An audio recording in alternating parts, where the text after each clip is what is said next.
में 2 शादियां की होती हैं, एक से ख़त्म हो जाती है, एक खिचड़ी से पकी हुई है। अपनी दूसरी बीवी को जो है एक नीली कोठी उन्होंने गिफ्ट की होती है। तो कहानी का लुब्बे लुबाब कुछ इस तरह से है कि एक कॉन्फ्लिक्ट है, एक तनाज़ा है आपस में कोठी का, जिसका नाम है नीली कोठी। इसके अंदर ही ये कहानी घूमती है और ड्रामे की स्टोरी आई थिंक इसी मुद्दे के इर्द गिर्द घूमती है, यानी कि नीली कोठी जो है कौन क्लेम कर रहा है, ताकि सब कुछ कंफ्यूजिंग है। उस्मान पीरज़ादा ने 2 शादियां की होती हैं, एक बीवी को उसने अपने हक महर में कोठी दी होती है।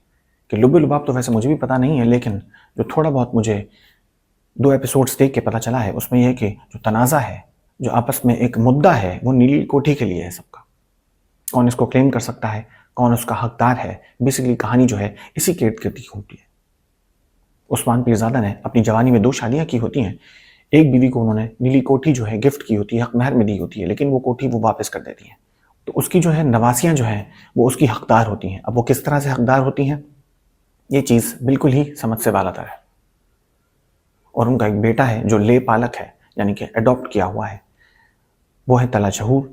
ड्रामे की कास्ट अच्छी है, जिसमें अनमोल बलोच हैं, तला शहूर हैं, उस्मान पीरज़ादा हैं, अतीका वुडो हैं। एक तनाज़ा है, यानी कि कोठी का एक तनाज़ा है, जिसको क्लेम करने के लिए जो है उसके हकदार बहुत सारे हैं।